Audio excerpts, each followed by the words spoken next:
Hillsborough, California, winter night, 1973. A chateau sits dark on the highest hill. 98 rooms, 46,050 square feet, modeled after Versailles, built to house royalty, empty. The iron gates stand open, no guards, haven't been for years. The circular drive, designed for carriages, cracks under weeds.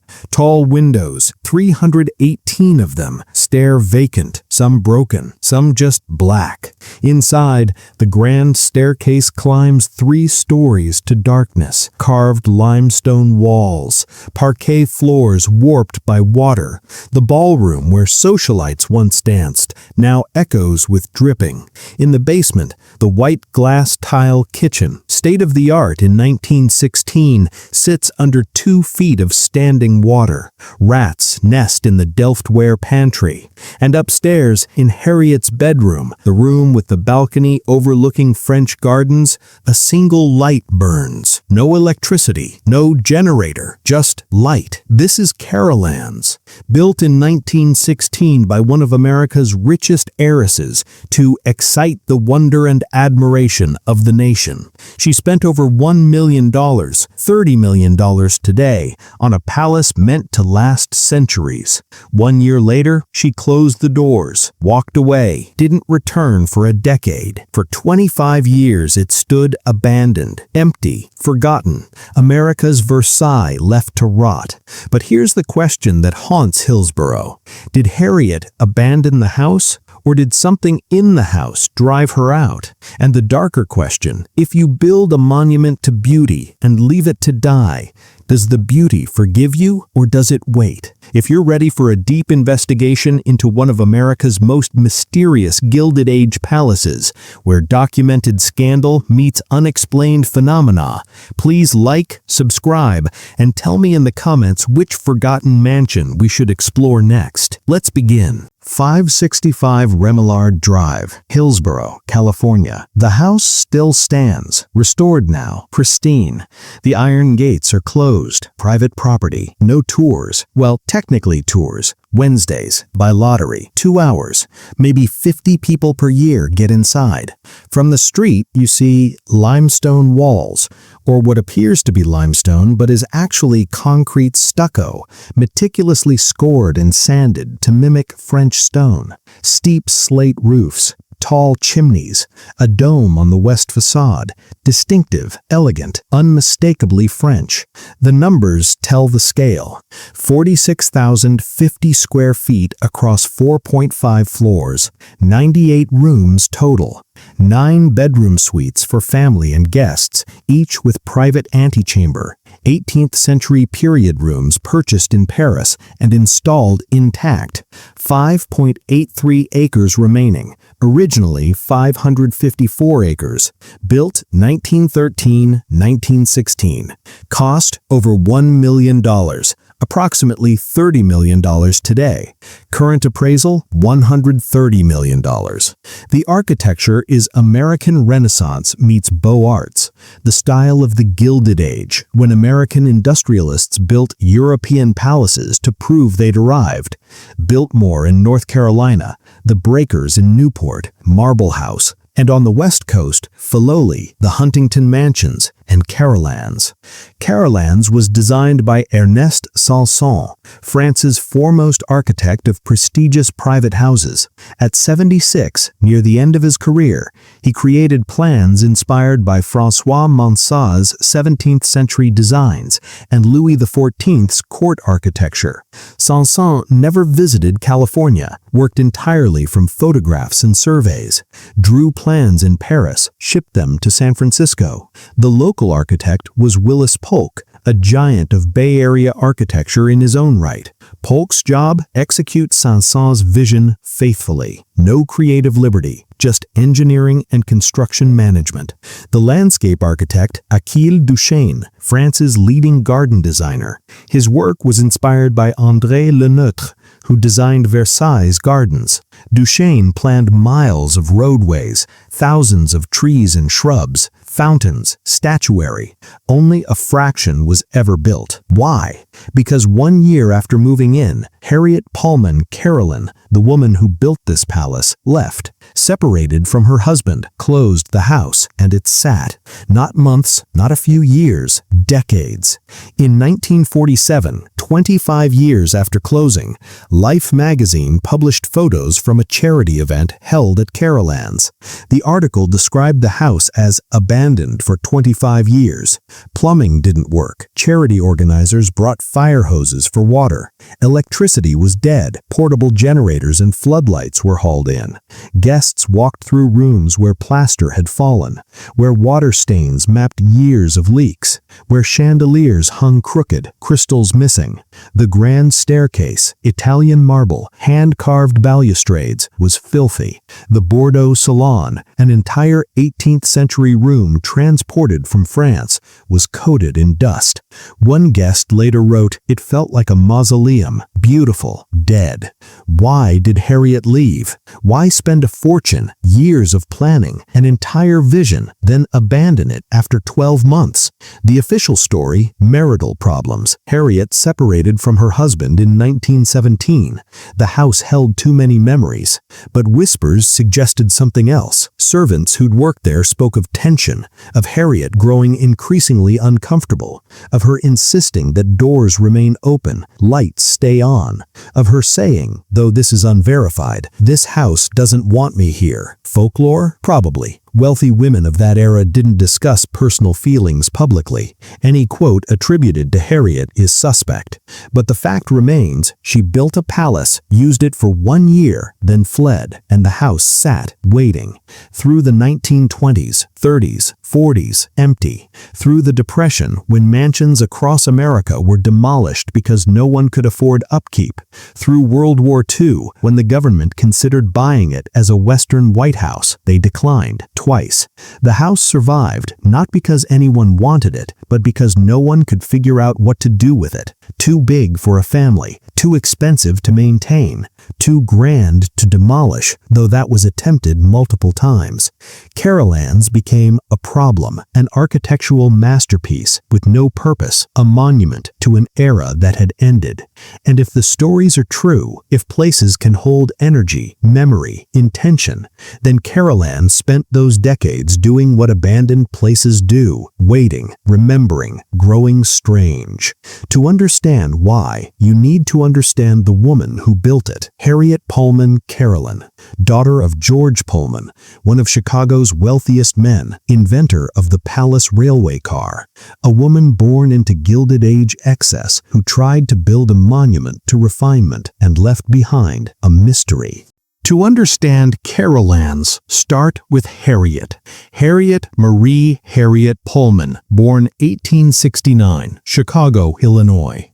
Her father, George Pullman, industrialist, inventor of the Pullman sleeping car, luxury railway carriages that transformed American travel.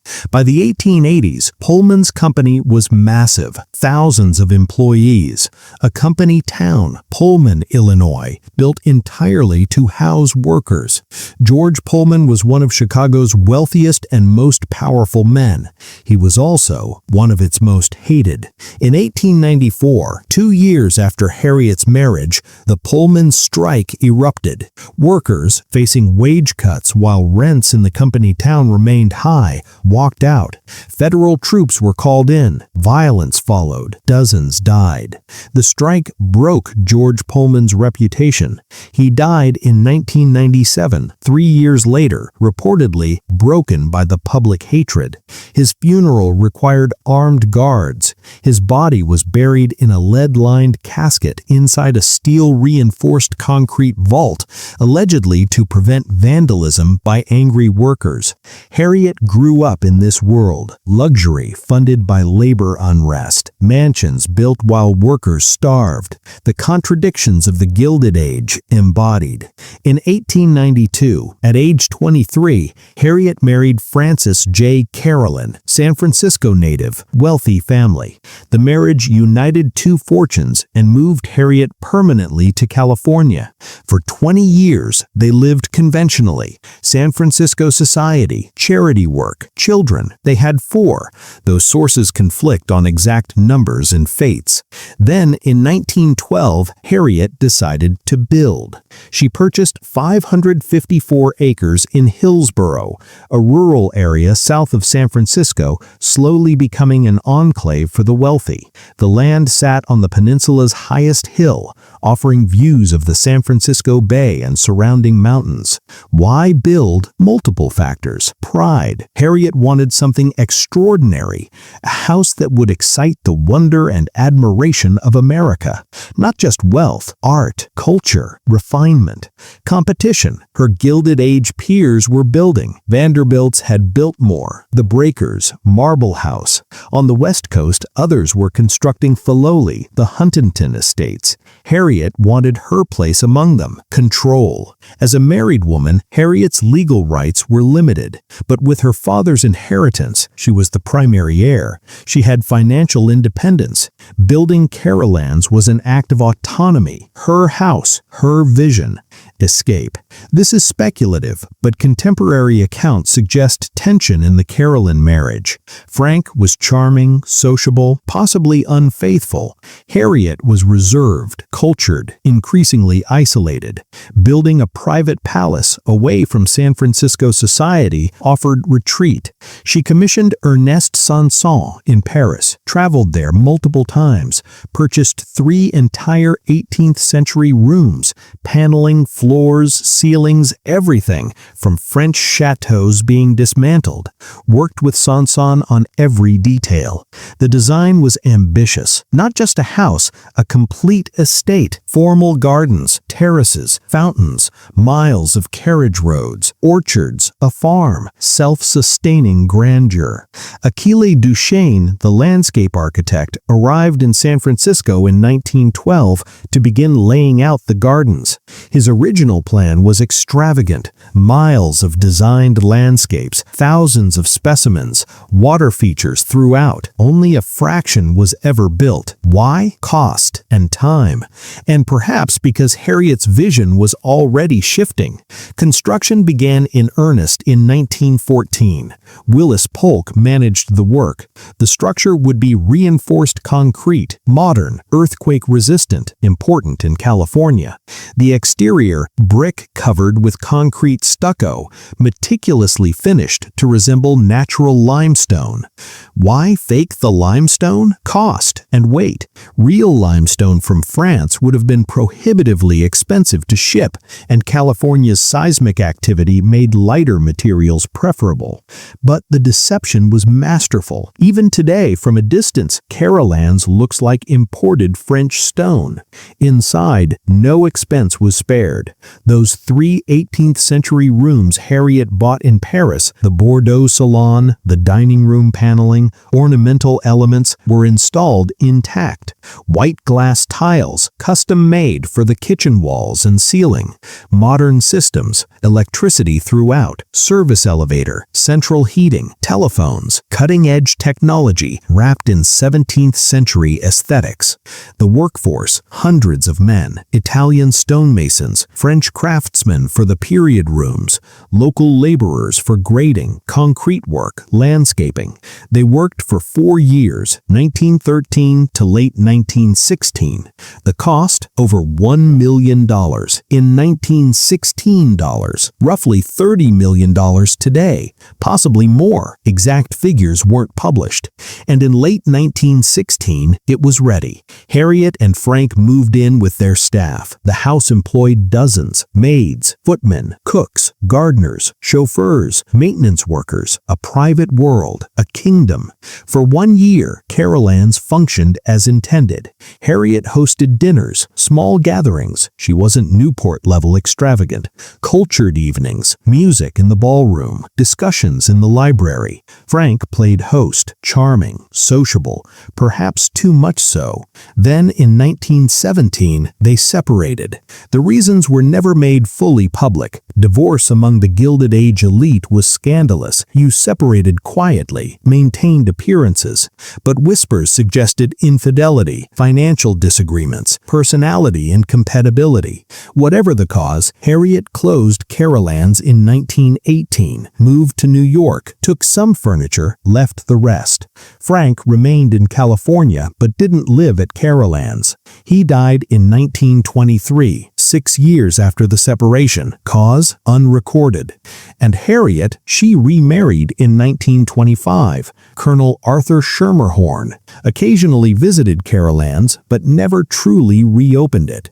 In 1928, she removed her remaining furniture and listed the property for sale. She'd built her palace, lived in it for 1 year, and walked away. Why?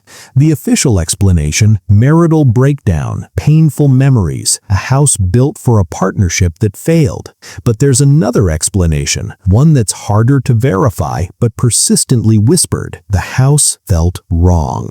Harriett, according to accounts from staff, which are second or third hand, never seemed comfortable there. Certain rooms she avoided. She insisted on lights at night, complained of drafts, cold spots, sensations of being watched. Again, unverified, possibly invented later to add mystique. But the pattern is notable. A woman spends 4 years and a fortune building a dream house, uses it for 12 months, and then flees and never returns. That's not just marital problems, that's something deeper, and the house, empty, began its long wait. Building Carolands wasn't construction, it was orchestration. Willis Polk stood on Harriett Pullman Carolan's 554 acres and looked at Ernest Sanson's plans, shipped from Paris, meticulously detailed, utterly impractical for California. Sanson designed for French materials, French climate, French labor. Polk had to adapt. Make it work. Make it earthquake resistant. Make it happen in 4 years. First, the site. The highest point in Hillsborough. Commanding views, but steep, irregular. Grading required moving thousands of cubic yards of earth. Crews started with the terraces. Achille Duchesne's garden plans required multiple levels. Flat spaces for parterres. Descending terraces for views. The earth was cut, moved, shaped. Horses, mule-drawn carts, early steam equipment, men with shovels, months of labor before the first foundation was poured. Then, the structure. Polk designed a reinforced concrete skeleton, steel rebar embedded in concrete, earthquake-proof, modern, hidden inside walls that would look 17th century French. The scale. Foundation, poured concrete, reinforced, dug deep into the hillside. Floors, 4.5 levels, basement, ground floor, second floor, third floor, attic spaces. Walls, brick infill between concrete supports, finished with stucco. Roof, slate, steep-pitched, French style. Windows, 318 total, many custom-sized for period room installations. The basement was extensive, kitchen with white glass tile walls and ceiling, custom-made, thousands of tiles. Butler's pantry with Delftware tiles, imported from Holland. Service elevator connecting all floors. Storage rooms, wine cellar, mechanical rooms for heating and electrical systems. The ground floor, formal rooms, entrance hall, grand staircase, Italian marble, 3 stories.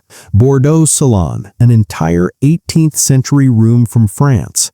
Dining room, French paneling, period details. Music room, library, morning room, conservatory. Second floor, family suites, 9 bedrooms, each with private bath and antechamber. Harriett's suite had a balcony overlooking the west gardens. Sitting rooms, dressing rooms, guest quarters designed for extended stays. Third floor, additional bedrooms, staff quarters, sewing rooms, storage. The logistics were staggering. Materials imported from France, Italy, Holland, across America for structural materials and systems. Transportation, everything shipped to San Francisco docks, then hauled by truck up the peninsula. Workforce peak, 200 to 300 men on site simultaneously. Timeline, 4 years, 1913 to 19 1916, working 6-day weeks.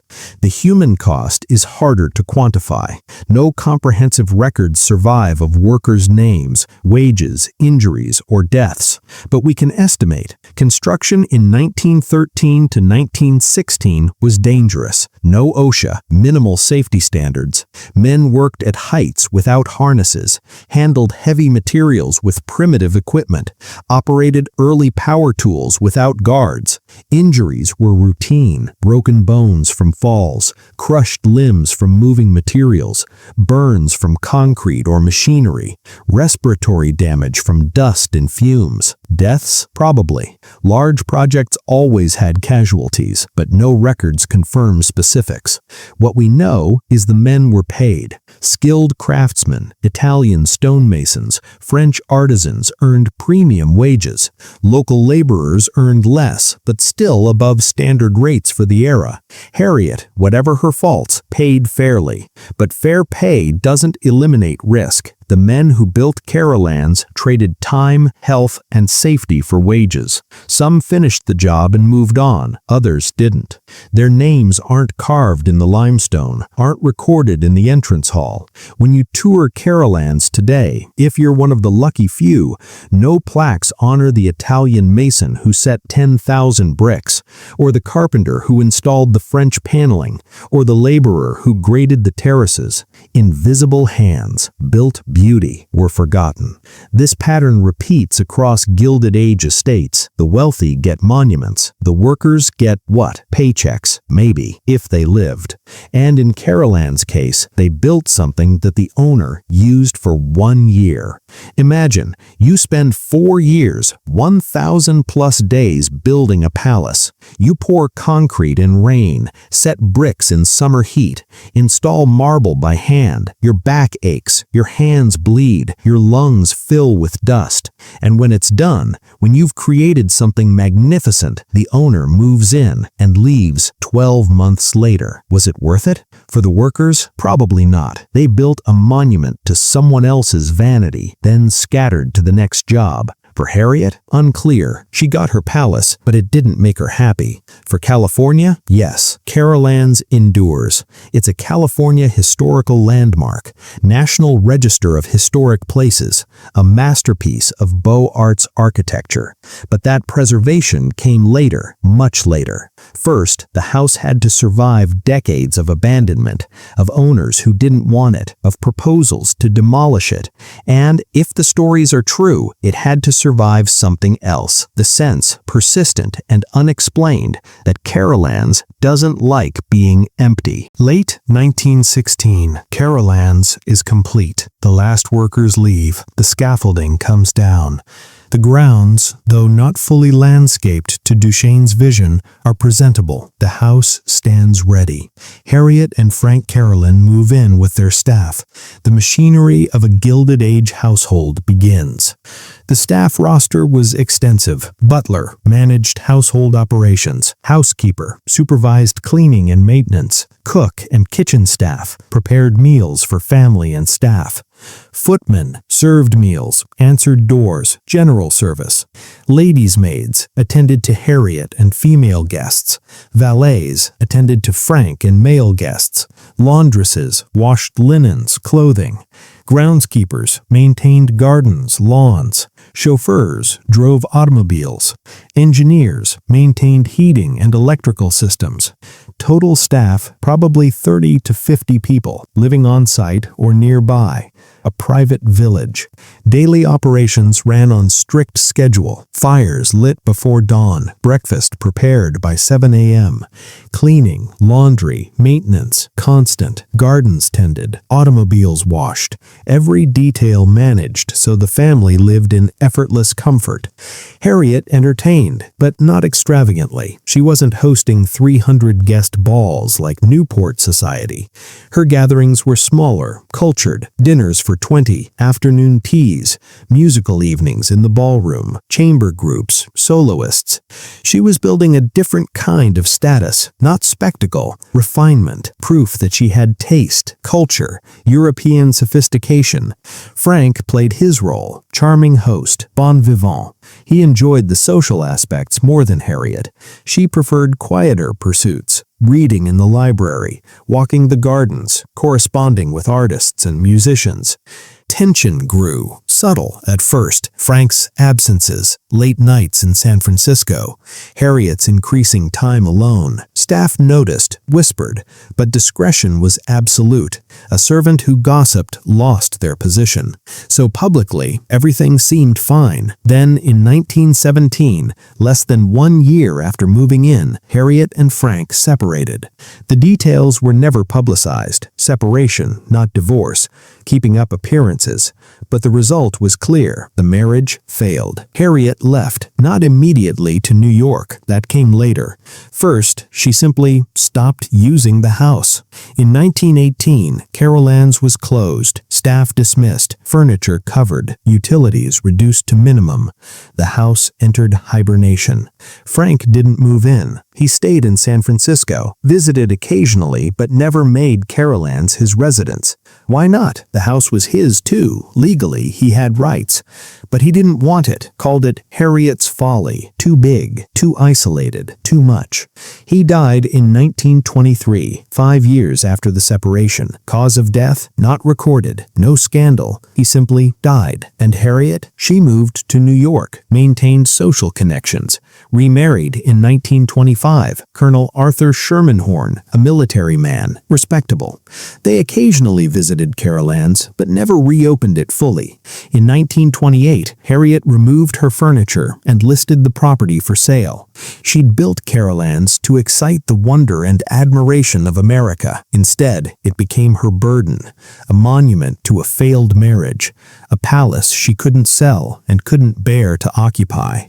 The asking price was high, hundreds of thousands of dollars, millions in today's terms. No buyers, not at that price, not for a house that size. The Great Depression began in 1929. Wealth evaporated. No one was buying palaces. Carolands sat empty, decade after decade. In 1939, the U.S. government considered purchasing it as a Western White House, a presidential retreat for when the president visited California. Inspectors toured the property, evaluated it. Concluded, too remote, too expensive to maintain. The proposal died. Again, in the early 1960s, during Kennedy's administration, the idea resurfaced, again declined. Carolands couldn't even be given away. Meanwhile, the house decayed, slowly. Roof leaks, water damage, plaster falling, windows breaking, animals nesting, the gardens overtaking themselves, Duchesne's precise parterres becoming wilderness. In 1945, Tomlinson Mosley bought Carolands and 550 surrounding acres. He wasn't interested in the house. He wanted the land, subdivision, development, money. He began carving off parcels, selling lots, building houses. The estate that was once 554 acres shrank. 550, then 100, then 50, then 25. Carolands itself, the château, sat unsold. Too big, too weird, too expensive. In 1947, Life magazine published an article about a charity event held there. The photos are haunting. Elegant rooms covered in dust, plaster fallen, chandeliers askew. The article noted the house had been abandoned for 25 years. Think about that. 25 years, an entire generation, built to last centuries, abandoned in one. Why? The practical explanation, economics. Post-WW2, post-Depression America didn't want Gilded Age excess. The houses were too expensive, too impractical. But there's another layer, one that's harder to dismiss. Everyone who owned Carolands left quickly, often under financial distress, often without clear explanation. Harriett fled after 1 year. Frank refused to live there. Mosley subdivided the land, wouldn't touch the house. Next owner tried to demolish it. Pattern or coincidence? Staff who'd worked there during that first year, interviewed decades later, mentioned odd things, sounds, doors, sensations. Nothing dramatic, just uncomfortable. One maid, interviewed in the 1960s, said it was a beautiful house, but it never felt warm, even with fires, even in summer. Always cold, always watching. Watching? She couldn't explain, just a feeling, eyes, presence. Folklore? Probably. Memories distorted by time and suggestion. But the question remains, why did everyone leave? And why, when the house finally found buyers, did tragedy follow them? 1918 to 1943, 25 years, Carolands stood mostly empty. Mostly because it wasn't completely abandoned. There were caretakers, minimal staff. People checked on it, prevented total collapse. But no one lived there. No family, no parties, no purpose. The house aged, not gracefully. Roofs leak, water enters. Plaster absorbs moisture, expands, cracks, falls, wood warps, metal corrodes. A house is a living system. It needs heat, ventilation, movement. Without it, decay accelerates. By the 1940s, Carolands was damaged, not destroyed. The concrete structure was sound, but the interiors suffered. Water stains on ceilings, plaster heaps on floors, windows broken by wind or vandals. The gardens went wild. Duchesne's precise parterres, designed with European discipline, couldn't survive without constant maintenance. Hedges overgrew, fountains clogged, statuary weathered. The formal terraces became tangles of weeds and volunteer trees. Why didn't anyone restore it? Cost. Even in the 1940s, bringing Carolands back to habitability would have required hundreds of thousands of dollars. Who spends that on a house this size? Purpose. A 98-room chateau is impractical, too big for a family, too residential for a hotel, too isolated for a museum, too expensive for an institution. Stigma. By the 1940s, Carolands had a reputation. Harriet's folly. The house where a marriage failed. The white elephant no one wanted. And quietly, among locals, something else. The house was unlucky. This is where rational history meets folklore. The stories. Caretakers quit after weeks, claimed the house made them uneasy. Doors opening, footsteps, sensations of being followed. Visitors exploring the grounds heard sounds from inside, voices, music. When they investigated, nothing. One caretaker in the 1930s reported seeing a woman on the second-floor balcony, dressed in Edwardian clothing. When he climbed the stairs to check, no one, and the dust on the floor showed no footprints. These stories are second or third hand, no documentation, no verification. Classic ghost story material, unverifiable, unprovable, persistent. The rational explanations. Old houses make noise, wind, settling, animals, pipes. The human brain interprets ambiguous sounds as voices or footsteps, especially in a supposedly haunted location. Isolation breeds paranoia. Caretakers living alone in a vast, decaying mansion naturally feel uneasy. The mind generates what it expects. Local legend. By the 1930s, Carolands' abandonment made it mysterious. Mystery breeds stories. Stories attract curious visitors. Visitors misinterpret natural phenomena. Both explanations are plausible. But here's the pattern that's harder to dismiss. Everyone who tried to profit from Carolands failed. Mosley, 1945, bought it for subdivision, made money from the land, but couldn't sell the house, eventually sold at a loss. Mrs. S. Co. Robinson, 1948, bought the house and 25 remaining acres, tried to find buyers, considered demolition, sold quickly, reportedly couldn't stand being there. This is where the history gets dark. 1950, Carolands faced demolition again. Mrs. Robinson, the owner, had carved off most of the remaining land, sold parcels. The chateau sat on just over 5 acres, its immediate footprint. She couldn't couldn't sell it, couldn't afford to maintain it. Demolition was the logical solution. Tear it down, clear the land, build something practical, modern homes, affordable, saleable. Except, in 1950, Countess Lillian Remillard Dandini purchased Carolands. Lillian was born Remillard, heir to the Remillard brothers' brick fortune. The company dated back to California's gold rush, made bricks, thrived after the 1906 San Francisco earthquake when the entire city needed rebuilding. In 1932, Lillian married Count Alessandro Dandini di Cesena, Mexican-born, Italian title. Aristocracy meeting American money. They lived well, traveled, collected art. And in 1950, Lillian decided to save Carolands. Why? Multiple factors. Preservation. Lillian understood architecture, recognized Carolands' significance. Beaux-Arts masterpiece. Ernest Sanson design. Irreplaceable. Heritage. Her family's bricks had built San Francisco. Saving a landmark felt appropriate. Ambition. Owning a chateau conferred status. Countess plus Carolands equals French aristocratic fantasy realized in California. She purchased the property for an undisclosed sum, likely very low given its condition, moved in, and began restoration.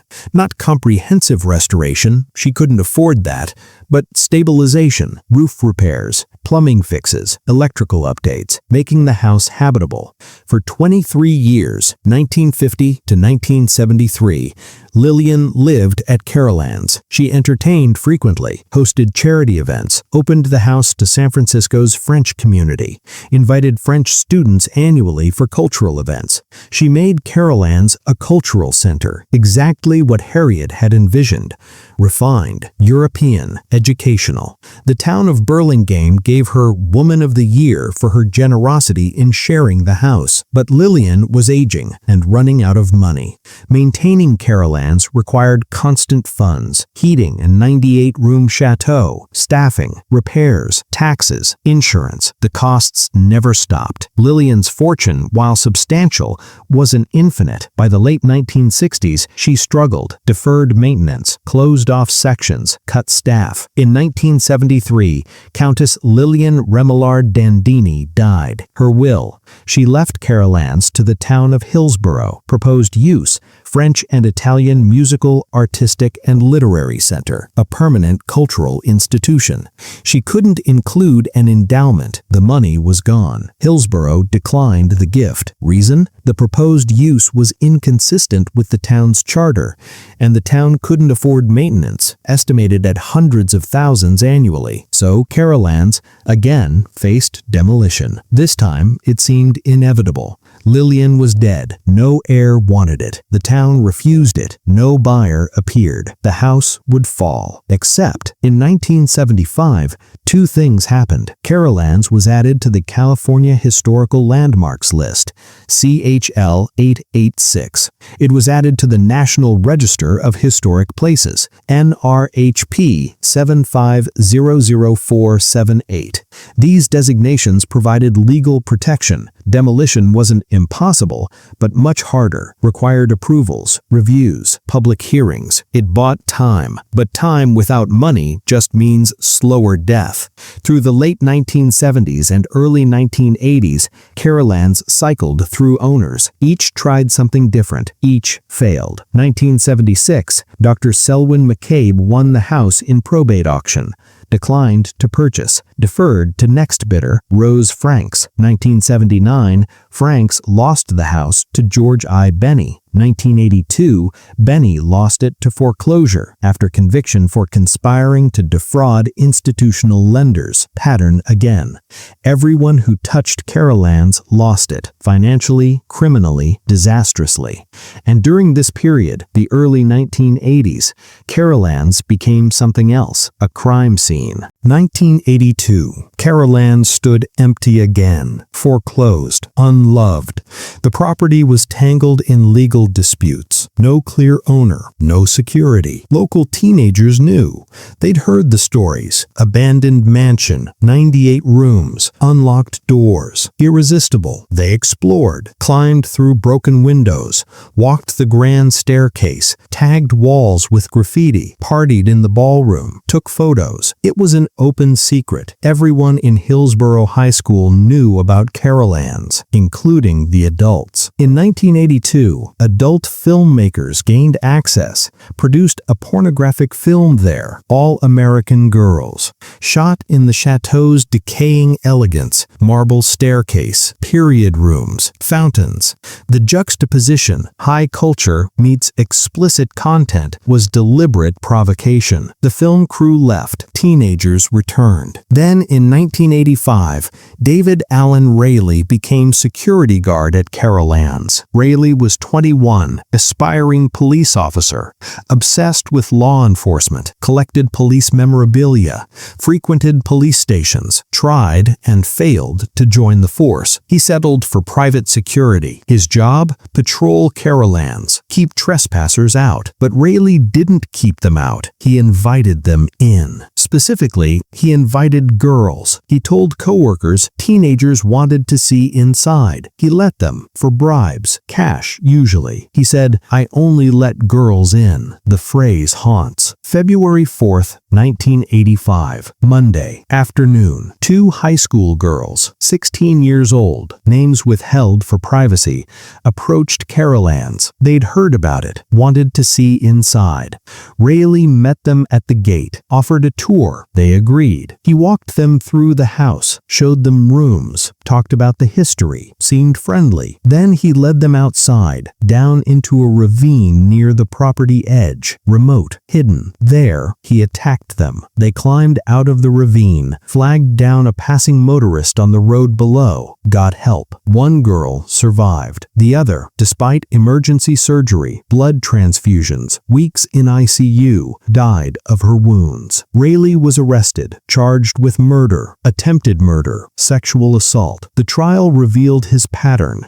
He'd been letting girls into Carolands for months, bragging about it, using the mansion as bait. The house, beautiful, mysterious, forbidden, was the lure. Girls wanted to see it. He exploited that desire. In 1988, Rayleigh was convicted, sentenced to death. California's death penalty moratorium means he remains on death row decades later. Appeals ongoing. The case horrified the Bay Area. Carolan's murder became shorthand. The chateau, already stigmatized, was now a crime scene. Parents told children, stay away from that house. It's cursed, dangerous, evil. And Carolands, as if aware, continued decaying. But here's where the story fractures into two interpretations. Rational. Rayleigh was a predator. He used an abandoned building as a tool. The house is irrelevant. He would have found another isolated location if Carolands didn't exist. Folklore. Carolands attracts tragedy. Everyone who touches it suffers. Harriett's marriage, Frank's death, decades of failed owners, now murder. The house isn't passive, it's hungry. Which is true? Probably the first. Buildings don't cause crime, people do. Rayleigh's actions were his own, but the pattern persists, and the question lingers. Why does Carolands seem to repel safety? Why does misfortune cluster there? After the murder, no one wanted the property. It sat, rotting, legally protected from demolition, but practically abandoned. In 1986, Michael DeDomenico, heir to the Rice and Roney and Ghirardelli fortunes, bought it. He proposed subdivision, build multiple houses on the land. Environmental impact reports were commissioned. Then in 1989, the Loma Prieta earthquake struck. 6.9 magnitude, rocked the Bay Area, killed 63 people, damaged thousands of buildings. Carolands suffered superficial damage, not structural. The reinforced concrete held, but plaster fell. Chimneys cracked. The owners considered demolition again. Again, the house survived, barely. Through the 1990s, proposals cycled. Convert to condominiums, blocked by Hillsborough zoning. Subdivide the land, opposed by preservationists. Demolish and start over, public outcry. The house nobody wanted became the house nobody could destroy. And then, in 1991, something changed. 1991, Hillsborough Designer Show House. Carolands, still damaged and neglected, was offered as a venue for a charity event. Interior designers would decorate individual rooms, public tours, admission fees benefiting charity. 68,000 people visited. Each paid $20 admission. Net proceeds, over $1 million. The event revealed something. People wanted to see Carolands. Curiosity, history, architecture, the scandal. All of it drew crowds. Among the visitors, Dr. Ann Johnson and her decorator, Mario Buotta. Ann was married to Charles Bartlett Johnson, mutual fund billionaire, founder of Franklin Templeton Investments. Net worth, billions. Ann toured Carolands and saw potential, not as residence, too big, but as something. Showpiece, event venue, museum. In 1998, the Johnsons purchased Carolands and the remaining 5.83 acres for under $6 million. They spent the next decade restoring it. Comprehensive restoration. Roof completely replaced. All systems, electrical, plumbing, HVAC, modernized. Plaster repaired or replaced. Woodwork refinished. The 3 French period rooms meticulously restored. Gardens redesigned and replanted. Structural reinforcement for seismic safety. Cost, reportedly $20 to $30 million, possibly more. By 2009, Carolands was pristine, restored to 1916 glory. Better, actually. Modern systems hidden discreetly. Safety improvements invisible. The Johnsons hosted events, charity galas, private tours for select guests. The house finally functioned as intended. Then, in 2012, the Johnsons did something clever. They donated Carolands to a private foundation, Carolands Foundation, which they controlled. They filed for tax-exempt status. Argument, Carolands would be open to the public, educational, cultural, a museum. Requirements for tax-exempt status, the property must be open to public access 40 hours per week, or provide equivalent educational benefit. The Johnsons claimed they'd offer self-guided tours every weekday, 9 a.m. to 5 p.m. Based on this, they had the property appraised. Value, $130 million. Tax implications, by donating a $130 million property to their foundation, the Johnsons could claim massive tax deductions. Over 5 years, they saved approximately $38 million in taxes. Here's the problem. Carolands was never open 40 hours per week. Instead, it was open to a few dozen lottery winners annually. For 2 hours on most Wednesdays, guided tours only, not self-guided, 1 to 3 p.m., not 9 to 5. In 2023, ProPublica published an investigation exposing the discrepancy. Tax and legal experts questioned the $130 million appraisal. Is a chateau this size in Hillsborough requiring massive maintenance really worth that much? Comparable sales suggest far lower values. The public access claim. If the house isn't actually open as promised, does it qualify for tax-exempt status? The foundation structure. The Johnsons control the foundation. They still use Carolands for private events. Is this a genuine charitable donation or a tax shelter? The IRS is reportedly reviewing the case. No resolution yet. But here's what's undeniable. Carolands, again, is entangled in scandal. Not murder this time, not abandonment, but wealth using art and history as financial tools. The house, built by one heiress to excite the wonder and admiration of America, is now owned by another billionaire using it to save $38 million in taxes. Cynical? Yes. Legal? Probably, until proven otherwise. Ethical? Debatable. And once again, Carolands serves as mirror, reflecting American wealth, American excess, American manipulation of systems designed to protect culture. The house endures, but at what cost? And if the stories are true, does Carolands care? Because according to the few who've toured recently, the house still feels off. Carolands Foundation doesn't advertise this, but ask anyone who's toured and you'll hear whispers. The house feels occupied, not by people, by presence. The claims. Claim 1. Footsteps. Multiple visitors independently across years report hearing footsteps on the grand staircase, in upstairs hallways, always when alone or in small groups. The footsteps sound deliberate, measured, not random creaking, rhythmic walking. One tour guide speaking off record. I've heard it dozens of times, usually on the second floor. I go to check, no one's there. Explanation? Old houses settle. Thermal expansion. Pipes. Wood flexing. Sounds travel through the structure, seemingly from distant rooms. Counter. The footsteps are consistent. Same rhythm. Same location. Multiple independent witnesses describe identical experiences. Verdict ambiguous. Claim 2. The woman on the balcony. Harriett's bedroom has a balcony overlooking the West Gardens.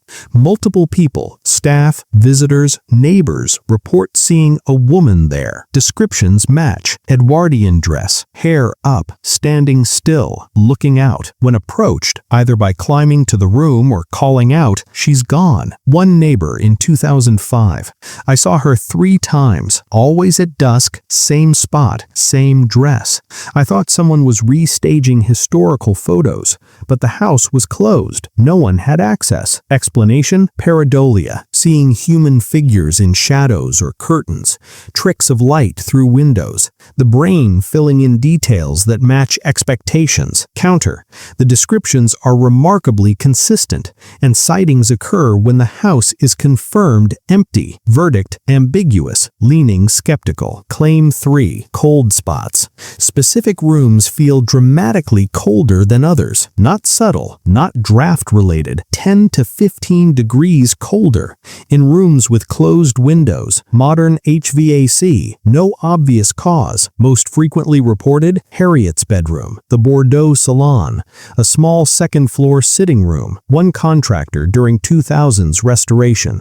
We'd be working. Suddenly, that room was freezing. Middle of summer, no AC running, just cold. We'd leave, come back an hour later, normal temperature. Explanation? HVAC imbalances, insulation gaps, thermal mass differences. Marble and stone retain cold. Psychological suggestion. Counter. Modern HVAC systems are monitored. No sensors show temperature drops, but people feel them. Verdict. Ambiguous, leaning skeptical. Claim 4. Doors. Doors opening and closing on their own. No wind, no vibration, just movement. Most frequent, the door to Harriett's suite.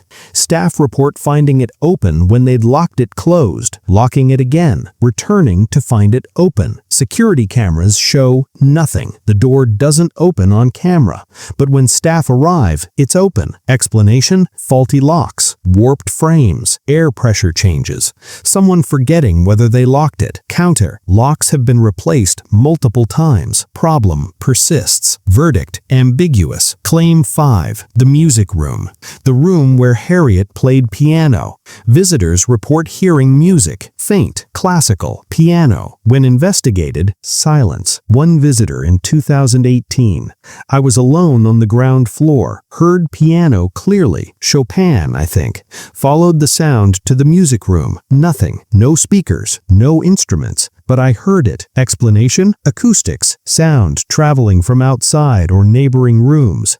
Auditory hallucination prompted by knowing the room's history. Tinnitus. Counter. Multiple independent reports, different visitors, different dates, consistent descriptions. Verdict. Ambiguous. The pattern. None of these claims are dramatic. No apparitions materializing. No objects flying. No violence. Just unease. Subtle wrongness. The sense that the house is inhabited by something other than its owners. Skeptics say expectation. People know Carolan's tragic history. They expect hauntings. The brain generates them. Believers say consistency. Too many witnesses, too many years, too much that can't be easily explained. The truth? Unknown. What we know, Carolan's has a history of tragedy.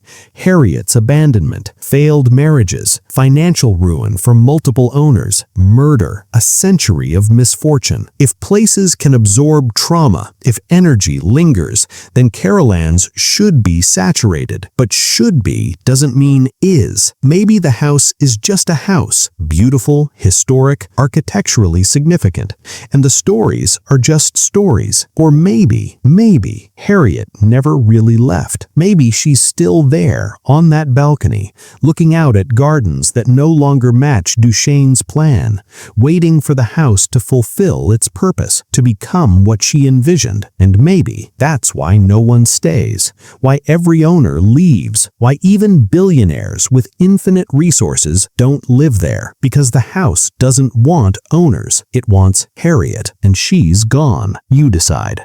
Hillsborough, California. Today, Carolands Chateau stands behind its gates, pristine now, restored, appraised at $130 million, protected by a tax-exempt foundation, open to maybe 50 people per year. The palace built to excite the wonder and admiration of America remains mostly hidden, but the questions remain. Why did Harriett abandon it after 1 year? Officially, marital problems. Unofficially, the house made her uncomfortable. The truth we'll never know. Why does everyone who owns Carolands face misfortune? Rational explanation? Coincidence? Confirmation bias? The house is expensive and impractical. Of course owners struggle. Alternative: the house resists ownership. It was built for one person, and when she left, it's been waiting ever since. Is Carolands haunted? Evidence? Ambiguous. Consistent reports. Multiple witnesses. No proof. The answer depends on what you believe. What's certain, Carolands is a monument to Gilded Age ambition, to the belief that wealth can buy immortality, to the American fantasy that if you build something beautiful enough, grand enough, expensive enough, it will outlast you. Harriett Pullman Carolan built her palace. It outlasted her. But did it preserve her legacy or bury it? Walk through Carolands today, if you're lucky enough to win the lottery, and ask yourself, is this beauty or is this a beautiful prison? A house built for joy that's known mostly sorrow. A palace meant to inspire that became a burden. A monument to one woman's vision that no one else could fulfill. And maybe, just maybe, that's the real haunting. Not ghosts, not footsteps, not cold spots, but the persistent, uncomfortable truth that some dreams are too big, some visions too personal, some monuments too heavy for anyone but their creator to carry. And when the creator leaves, the monument becomes a question with no answer. If you've stayed for this hour-long investigation, thank you. Like this video if it made you think. Subscribe if you want more investigations into America's forgotten palaces, where Gilded Age dreams meet modern reality. Tell me in the comments, should Carolands be fully open to the public, or does private stewardship work? Do you believe the hauntings? Why or why not? Which Gilded Age estate should we investigate next? Your engagement drives these stories. Your comments shape the conversation. One final thought. Carolands isn't haunted by ghosts. It's haunted by the question, what do we owe the past? Do we preserve it perfectly, hidden behind gates, accessible to almost no one? Or do we open it, risk damage, let people experience it, even if that means it won't last forever? There's no right answer, just choices and consequences. Thank you for watching. Thank you for caring about these stories. I'll see you in the next investigation.